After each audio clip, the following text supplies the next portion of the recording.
Hello, everybody. Welcome back to Tyria, then, our Guild Wars story podcast. This is episode 51. I know that because I'm looking at the thumbnail mock-up that Miko has sent me over Discord as we speak. Miko, welcome to the show. Thank you, Aaron. It's good to be here. Good to listen to you, hear your voice again, and get ready to do this episode. We can't meet as frequently to do these as we did in the past. The episodes are a little more few and far between these days, but I was thinking about episode 52 as I introduced the show, but we are still at 51. So we'll tell you guys about our plans for 52 at the end. But for now, we have a Ascalon Vanguard / Charr Rebellion storyline to wrap up in Guild Wars Eye of the North. Yes. So, I believe last episode we ventured down into the depths of... I know the quest is called Warband of Brothers, but Cathedral of Flames, I want to say, is what the dungeon is called. I think that's what the dungeon is called. Because it's Citadel of Flame in Guild Wars 2. Right. So yeah, we ventured into the Cathedral of Flames, and we fought some big Bernie guys. Yep. So what did that... Like, what happened last episode? What was the deets? Where are we now in the story? In the story, we are now. We have gone in and found some Charr because we're trying to find the Vanguard soldiers who were captured, and we found one guy who was locked up, and we freed him, even though Gwen didn't want to, because he's a Charr, and she thinks he's an animal, and they've got really good banter. He calls her Mouse, and I think he calls us Meat, which is like, okay. They all call us Meat or Lunch. Yeah, I mean, I guess it makes sense. We are probably a snack for them. Yes. So we went in and found this Charr that we liberated, Pyre Fierce Shot. He's got a warband that needed freeing. He said he would help us, or lead us to where the Vanguard soldiers are being held if we would help him liberate his warband. So this is the classic Guild Wars, I scratch your back if you scratch mine. And even though Gwen didn't want to, we overrode her. Overwrote. We outvoted her, I guess. We pulled rank. Because we're in charge. We pulled rank. Thank you. That's a better phrase. We pulled rank on her, and we're helping Pyre.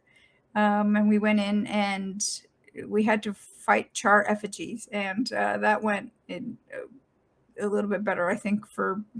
I can't remember which one of us it went better for last time, because I think we both got a little burny and crispy. It went quite poorly for my team. Right. Yeah. I know that I was on fire, but I was just like, just keep shooting. So so we took out a couple of the Hierophant's lesser officers, and freed his warband, of Pyre's warband, and so now that's where we are leading into this one. Yes, and the remainder of the Vanguard soldiers are being guarded by the Hierophant himself, who is the leader of like the shaman caste of the Charr, which is like at this time in the story the ruling class of Charr society. Yes. He's got some new gods that they're worshiping that we're pretty sure are just destroyers. Because that seems like a Charr thing to do, right? Yes. And we got to go. This episode is not complicated. The quest that we do is called Assault on the Stronghold. It's pretty straightforward. Yeah. Did you die at all this episode? I did, but not during the actual like mission part of it. It was more on like the quest. I can't even remember what happened, but I don't know if it was like running around doing stupid stuff. I got taken out by chromatic drakes at some point. Oh, I know what it was. I went in to like turn in the The Norn. The end of the Norn stuff, because you're like, did you go turn that in? And I was like, no, I forgot. So I did that as like B-roll. And yeah, I died to chromatic drakes. I think that was the only time that I died. Oh man, I got Did you get wrecked? I got roasted over a fire. Oh no. So my group still only has the one monk. Ogden is solo monking my group, and it's he can barely resurrect us as fast as we're dying. Let's just put it that Why way. don't you have Xandra? Yeah, but I got her offensive primarily. Right. Okay. I've got her defensive. Maybe I need to split it. Maybe I need to give her like Signet of Spirits and then some restoration skills. That might be necessary, honestly. Yeah, that might take some pressure off poor old Ogden. Yeah, no, he's having a tough time. Yeah. So we start this quest out having just helped Pyre free his warband, and now they want to help us in kind of an enemy of my enemy is my friend style joint assault on this Hierophant. This is essentially a rebellion. For the Charr. Like, this is like a huge societal upheaval. Luckily the Hierophant is like right next door, so it's pretty easy for us to start off on this, but there's a few boxes we have to check. Pyre has a whole bunch of things that we need to do with his warband, and this first quest that we got to do is from a guy named Bonwar Fierceblade. Yes. It is called What Must Be Done. And what must be done, yes. As dire of a quest name as that is, this quest is not that dire. What happens here? So I felt like this was a warband tutorial quest. Let me show you how to use the siege devourers. Let me show you how to fight in formation, how to break a formation, and how to tame beasties to like help you in battle. How much of this is relevant to the actual gameplay of the mission? I mean, you do have to kind of direct the siege devourers to like either shoot at the bluff at the archers or shoot at the gate to protect the armored Saurus that we had to tame. But the whole I mean, at this stage of the game, I guess it would be helpful if your first foray into Guild Wars was Eye of the North and you didn't know how to like target one enemy at a time or like prioritize which enemies to target. But I don't know, I just felt like, okay, ticking a box so that we can prove to the Charr that we know how to fight. Yay. Yeah, this is a very bizarre quest. Because it is like trying to tutorialize things, but if you can beat the Warbrand of Brothers mission, you do not need any of it. You're a good player if you can beat that mission. Yeah. Like, the end encounter of that mission is quite hard on like a normal mode Guild Wars content scale, right? Let's go through the things that occur in this quest. So first of all, Pyre Fearshot is a hero for us now. So yes. Did you put him in your party? Yes. Yes, so did I. It's really cool having a Charr in your party in Guild Wars 1. That was like I think my mind was blown when I first discovered you could do this back when Eye of the North came out. Right. And then we got to go meet, I want to say Seer Fierce Rain is the first guy we got to go meet. Yep, that's correct. Bonwar is very condescending about me being a human. He doesn't care for that aspect of who I am. Right. We got to go out into the Delata uplands, and we got to learn how to use a quote very powerful siege engine to help break into the Hierophant's camp. It turns out this thing is a siege devourer. I had to blow through a bunch of mantids, which whatever. Right. I just used the devourer. I was like, attack. Yeah, I had a lot of trouble with the devourer this episode. Yeah, I found that its attacks, like I could see them launch, I could see them hit, and I could see them do no damage. I don't know if that's a bug or if I'm doing it wrong. Right. Yeah, I'm not sure, but lots of trouble with that. So you get to the siege devourer, and it turns out using the siege devourer is as simple as telling it to follow you or to attack. Yeah. How did you find this? For whatever reason, I didn't remember that that's how simple the commands were. I can't recall why I thought that we would get to like ride the Siege Devourer or like direct it a little bit more interactively. I think that I must be misremembering a different game. Like Haradrim style? I don't know. But yeah, it was almost like, oh, okay, follow me. And then I was like, oh, shit, it's dying. But then its health came back and I was like, all right, cool. So long as I don't lose the Devourer and then get told off by the Charr and have to go and find another Devourer, we're good.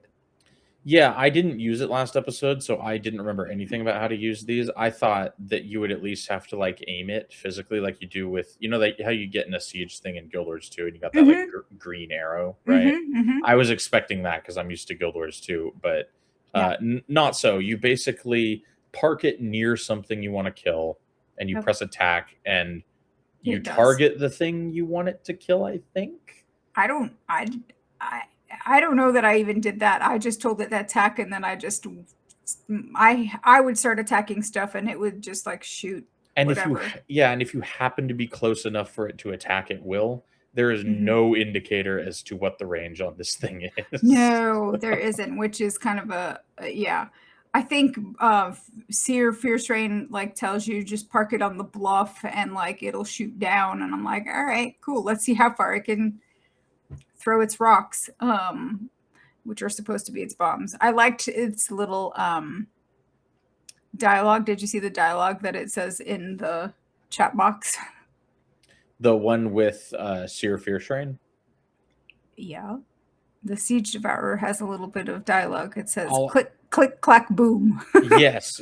I did see the click, clack, boom, and I was wondering if that is a direct reference to the 2001 Saliva masterpiece. Click, click, boom. It probably is. No, we're going to read it. But Seer also cracks a joke about testing Siege Devourer on us, which is funny. And then, so we got to go to the quest marker and park this thing so it can kill a generic group of Charr that I can totally kill without it.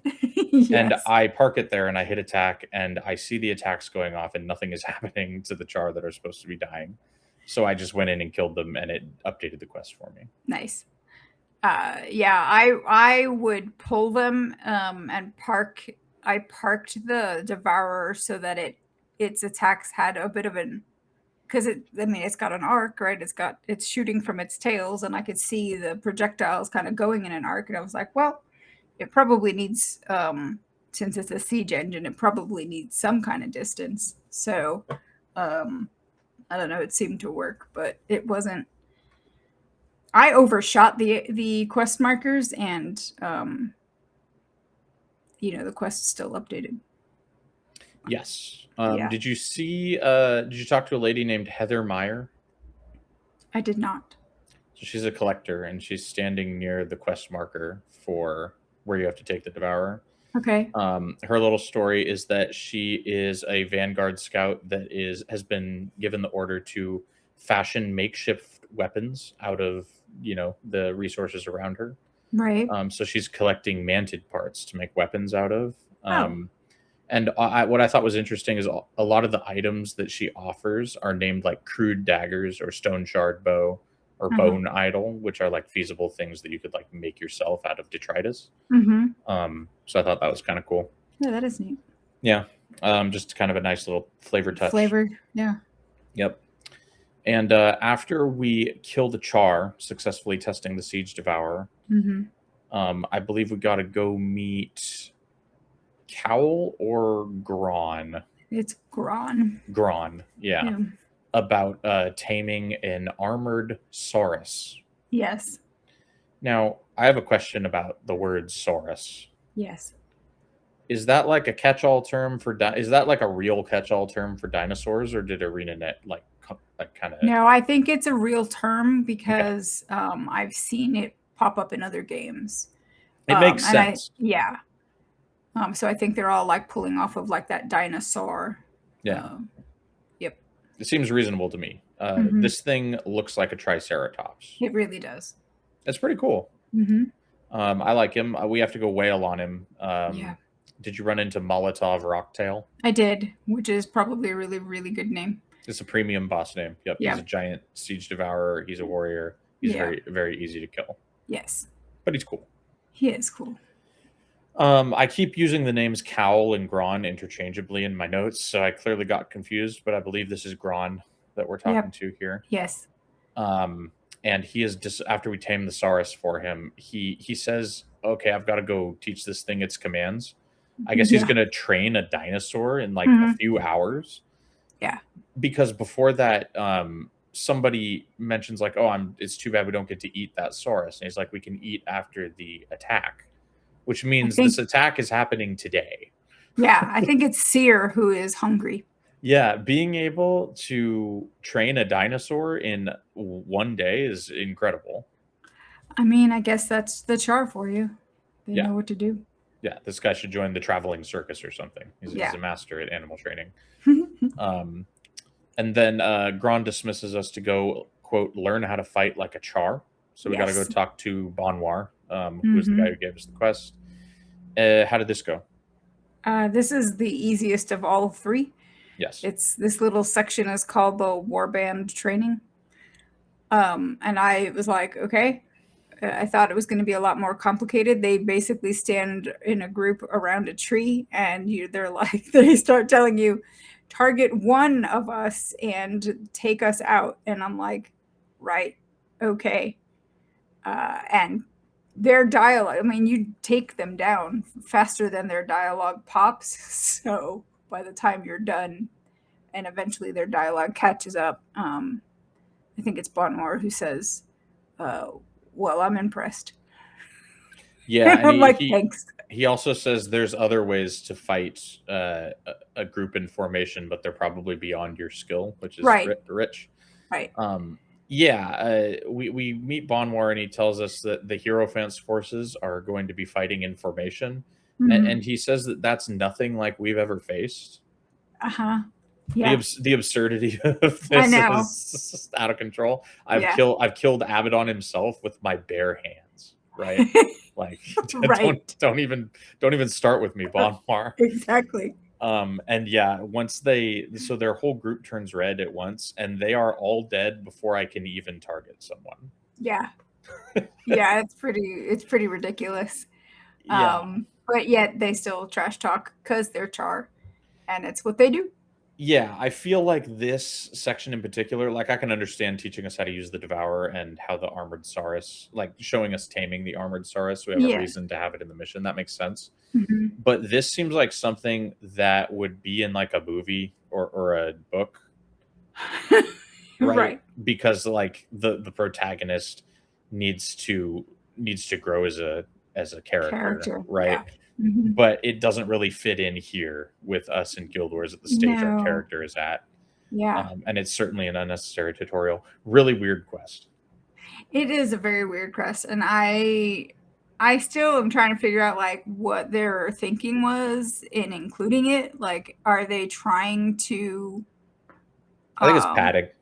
It could be padding. Yes, it could very well be padding. Because, I mean, if you're trying to like stretch the rationale, I guess you could say, well, maybe the Charr needed to see, you had to like prove to them that you're worthy. Okay. Yeah, they they could have made that tutorial fight actually difficult, right? They could have scaled them up. They could have made them higher level. They could have given them better skills. Like they could have given them like real builds or something like that. You could have had more of them. Yeah. Or in waves even. Yeah. Yeah, so very, very strange ending to that quest, kind of anticlimactic. Yeah. After we finish that quest, we begin assault on the stronghold. We need to go meet Rowan Fierceheart right outside the portal. Yep. And I thought we were going to have to walk to Saknoth Valley to do this. We don't. We talk to him and he teleports us to the hero. I thought we were going to have to walk to Saknoth Valley as well. And do you remember? Do you remember what it's like walking to Saknoth Valley? Yes. It sucks. It does suck. And I was like, oh, damn it. We're going to have to go all the way there. And then when we just got like cutscened in, I was like, oh, well, that's convenient. I was like, oh, thank God. I know. But like, has that always been that way? Or I don't know, because I have vivid memories of going to Sacknoth Valley on every character on my Me account. too. Yeah, me too. Why did I do that? Yeah. I don't know. Maybe I just did too many Zation bounties or It something. could be that, maybe like more world quests or whatever, or side quests that take you, because we do end up going over there. I remember like a burnt forest in Sacknoth Valley. Isn't that right? Yes, I Okay. believe some of the quests that we want to do next episode might even take us there. Okay. So we're not out of the woods yet, Right. both literally and figuratively. Yes. There, a cutscene immediately ensues. Mhm. Pyre is narrating the cutscene. He's talking about how tough of a fight it's going to be. He talks Mhm. about the defenses the stronghold has. Mhm. The rear of the stronghold is guarded by watchtowers, so his plan is to just go in through the front gate instead. Yes. I don't know if that's a good plan. I don't know either. I would rather like if we have siege devourers, right? I would rather have them take out the watchtowers than go in the back, but that's just me. I know.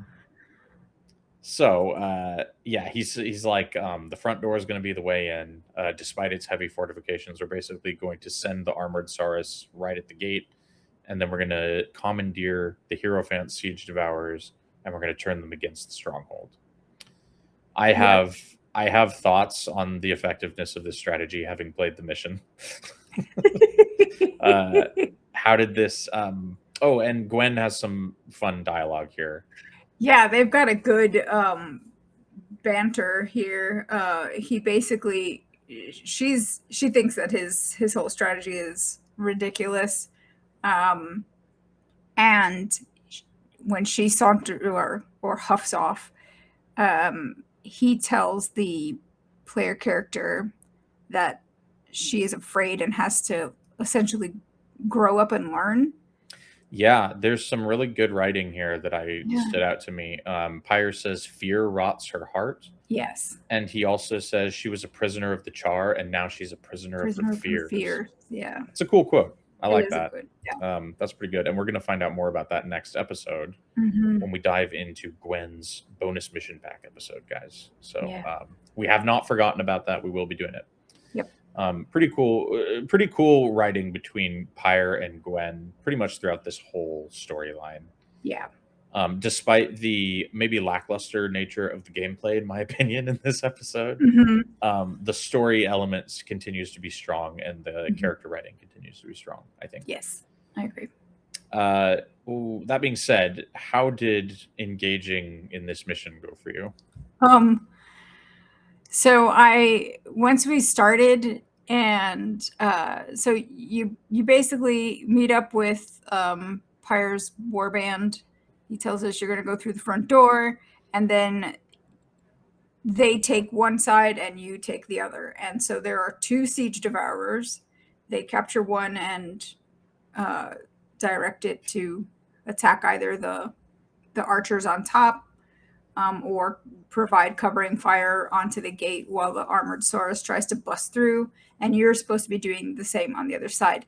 It wasn't until I lost the first Saurus that I remembered how absolutely ridiculously dumb the start of this quest is. And I was like, oh, I want to just isn't there like a thing to like speed this thing up?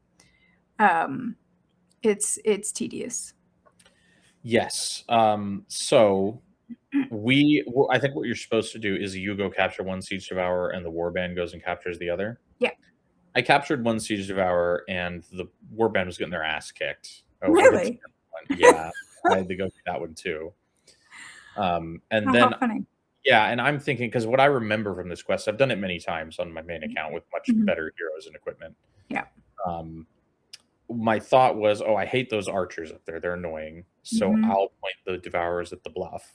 Yeah. And that way I'll have less pressure on me when I'm hanging out at the gate.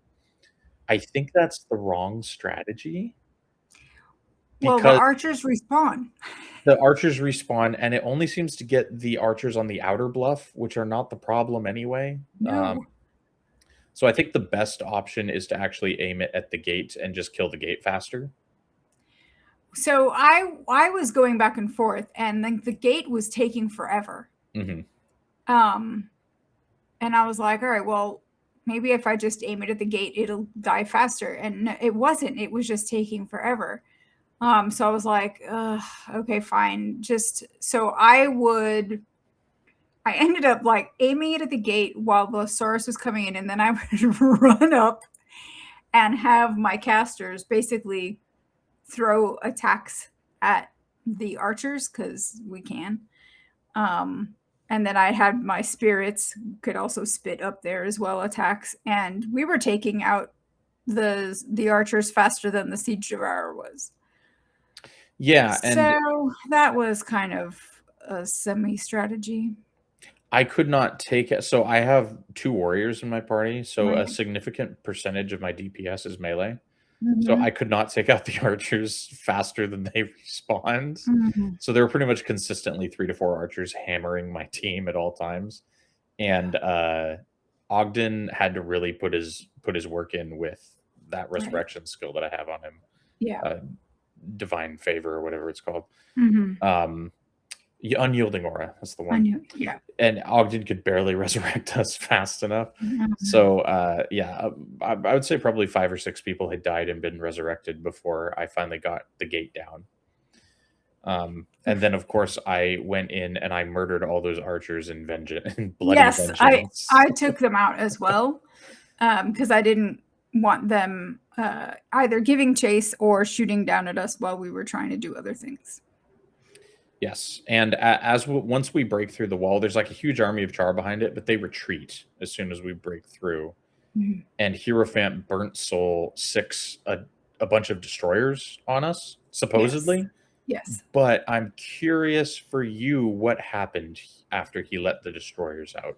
So the destroyers were coming out, and I was already up at the top of the stairs. And when they started coming in, I just saw too many red dots, and I was like, I'm backing off. And so I pulled a group and took out that one little group. And then I kind of waited for the other ones on the left to kind of go away. Then I kind of cut to the right and took out Burnt Soul himself, because he came down to play. And I was like, well, then you're going to die. And some of the destroyers kind of hung back. And then some tried to like take us out. So I just kind of moved us around until we could just deal with, once we got Burnt Soul down, then it was take out the destroyers that were around us. And eventually the quest advanced, or the mission advanced. Interesting. Did the destroyers fight the hostile Charr at all for you? I think yes. Yeah, he let the destroyers out, and the hostile Charr and the destroyers immediately began fighting each other. So I backed off as well. Yeah, because I think the dialogue, somebody, I don't know if it's your own character who says they are not your allies. Yeah, because he lets them out, and we're like, those destroyers are going to kill all of us, right? Right. Yeah. And he's like, I don't care, right? Yeah. And they do, except for there's a twist, because there's way more Charr than there are destroyers. The Charr wiped the floor with the destroyers. So that was handy. Yeah. But it was kind of hard to navigate around this area without over aggroing a lot. Yeah. But what I thought was funny was Burnt Soul dies like really easily as soon as you get him cornered alone. Yes. He's not anywhere near as hard as the Maltooths from the last episode. Absolutely, yeah. Did you see the Searing Cauldron? I did. Yeah, there's something that looks an awful lot like a Searing Cauldron here. Which makes sense because shaman. Well, and we haven't done this quest. We're going to try it next episode. I think it's a master quest, so I don't know if we're going to finish it, but we're going to try it. I talked to Captain Langmar back at Long Eyes Ledge, or rather I talked to Gwen back at the scrying pool. And Gwen's like, oh my God, I heard rumors that the Charr have a Searing Cauldron. And I'm like, I know, we saw it just now. We decided to do nothing. Right.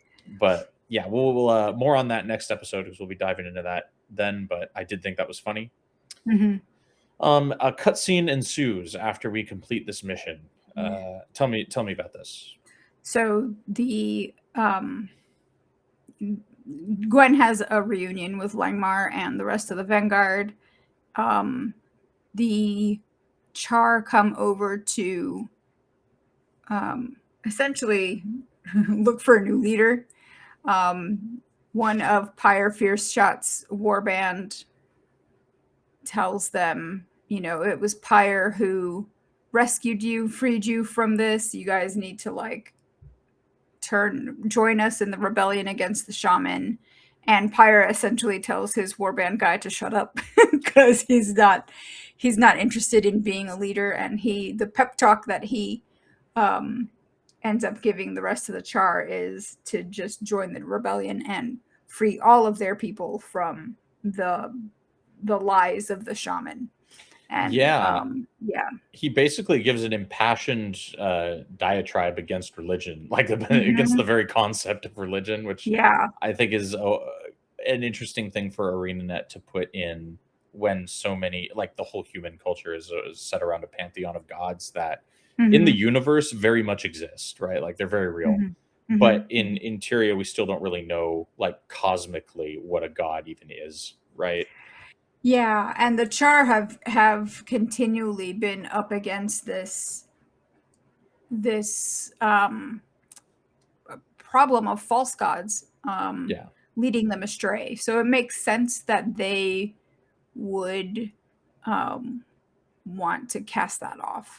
Yeah, the Charr have been burned both figuratively and literally, by multiple times by their choice of deities. Yeah. But yeah, it is funny that it shows the Charr to be kind of drooling masses almost. They just can't wait to follow the next authority figure, basically.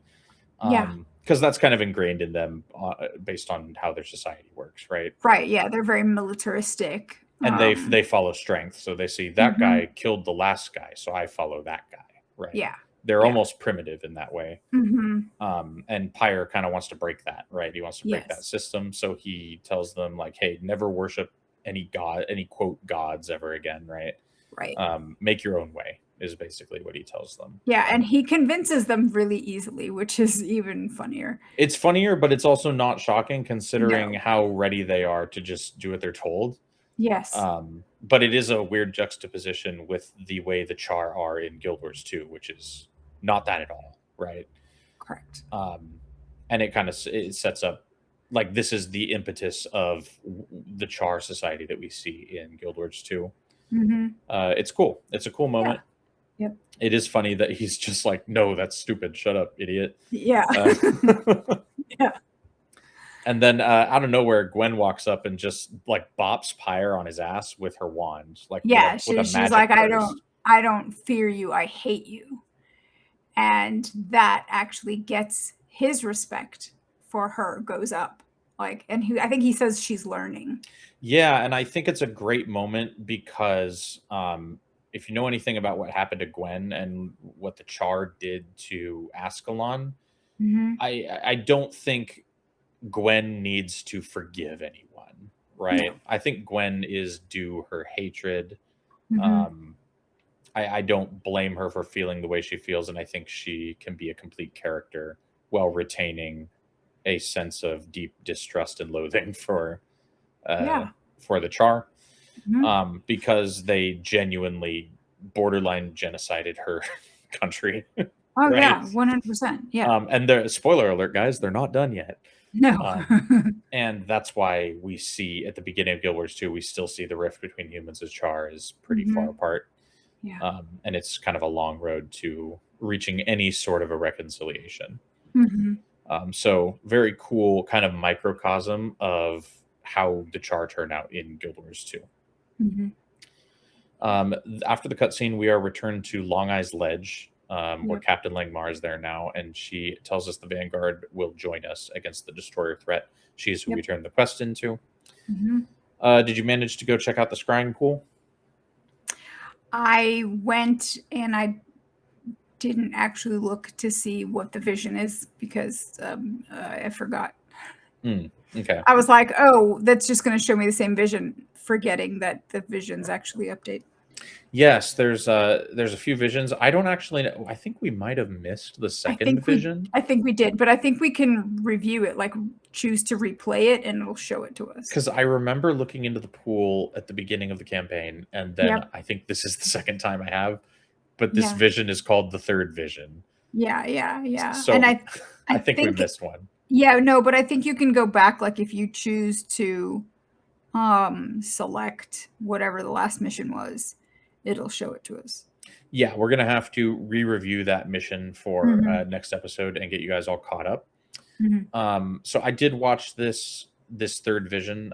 It's not complicated, but it kind of touches on some things that we talked about with the dwarves when we went to see Jalis. It's basically a bunch of destroyers are in a big lava room, like volcano caldera almost is what it looks like. There's a big destroyer that kind of looks like a goose scorpion. He breathes fire. He kind of looks like a Koopa from Mario. Okay. And then he's got the profile of like the 1980s 8-bit Mario Koopas. Yep. It's the head, I swear. Yeah. Ogden says that the end is truly coming because that creature is, quote, the Great Destroyer. He mentions the prophecy in the Tome of Rubicon that we learned about last episode by talking to Jalis and his historian guy that I forgot the name of. That tells us all about the Great Dwarf and the Great Destroyer and how they are destined for a last battle. And Ogden basically says that the end of the destroyers is certain, but he just begs the question as to whether it will be the end of us as well. Right. Which is a nice little foreshadowing touch. Yes, that's the kind of thread that we're left hanging on. And that is it for the content we played this episode. Miko, what did you think about Assault on the Stronghold? I liked the story more than I did the actual mission. Does that make sense? Yeah, I hate this mission. I've always hated it every time I've ever had to do it. Because I would always take my characters through all the campaigns just to have kind of access to all the maps and stuff. Yeah. You don't have anywhere near the amount of account-wide unlocks in Guild Wars 1 as you do in Guild Wars 2, so you got to do stuff on every character. So I would do this, and I just remember it being a pain in the ass. Basically, the gate section. Yeah, it's that section. Even on normal mode, if you don't have like a fully equipped account, you might struggle a little bit getting peppered by those archers all the time.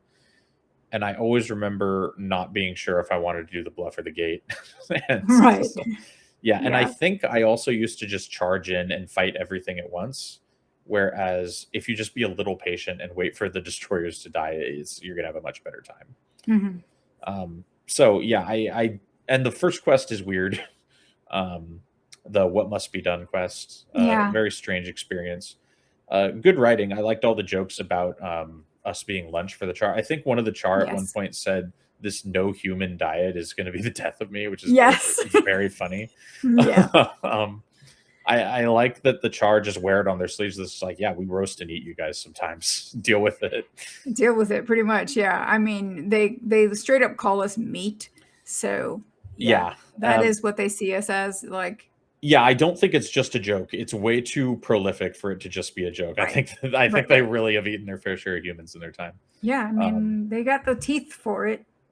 Yeah, that's some unusually dark world building for ArenaNet. It really is. They usually keep it pretty PG, but the Charr are on another level. But yeah, I think the story in here is good. Lots of good stuff between Pyre and Gwen. Pyre and Gwen, kind of an all-time like good dynamic. As far as characters in Guild Wars.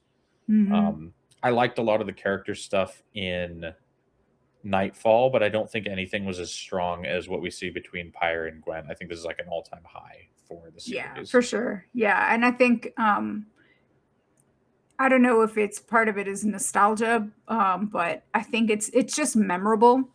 Their dynamic is really well done. Yeah, and it helps that they both have good voice actors. Gwen's voice acting, she always sounds very like genuinely angry and upset and vicious. And Pyre is Steve Bloom. Don't really have to say much more there. No, he's the GOAT. Yeah, he absolutely slays it every time. Yes.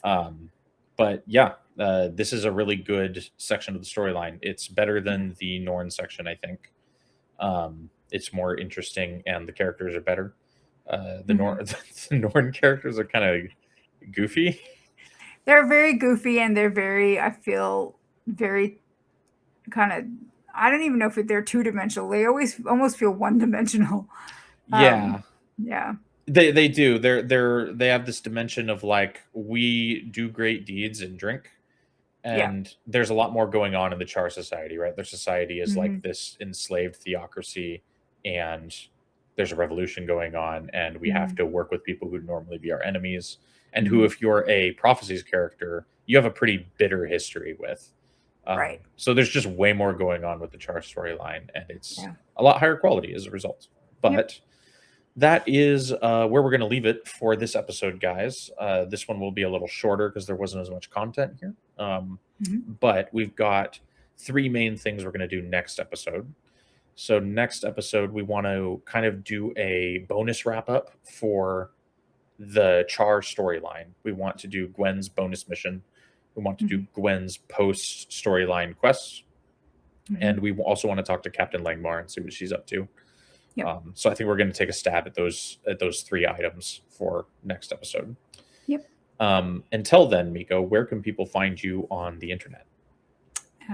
You can find me at Inky Sticks on your social media platform of choice. Awesome. And guys, you already know where to find us. We are at Tyria now on Twitter and YouTube and Spotify, Apple Podcasts. I feel like there's 5. Which one? Blue Sky. That's the Blue Sky. 51 episodes. I still can't get them all. I know. Incredible. But we will talk to you guys next time, where we'll be diving a little bit deeper into the extra side content around this section of the story. Until then, guys, we will see everybody later. Bye. Bye, guys.